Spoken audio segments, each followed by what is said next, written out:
স্কুলেই কোয়া হয়েছিল প্রায় 8টা সাড়ে 8টা নাগাদ আমার স্টাফ তারা আমার ফোন করে কইছিল যে ফিমেল ওয়ার্ডের বাথরুমের ডাস্টবিনে একটা বাচ্চা আমরা সুইপিং স্টাফ তারা পাইছি প্রায় 8:30 নাগাদ।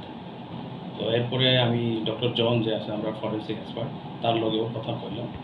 এরপরে আমরা একটা পুলিশের কাছেও একটা ইন্টিমেশন দিছি থানাতে। এখন পুলিশ এনকোয়ারি করবো, ইনভেস্টিগেশন করবো, তারপরে যদি পিএম লাগে পোস্টমর্টম যদি লাগে পোস্টমর্টম করা হবে।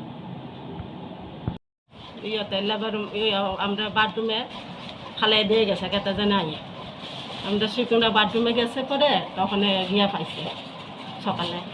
কয়টার সময় আনুমানিক? ওই তো ধরো না, এটা তখন 7:30 8টার দিকে জানিয়েছে।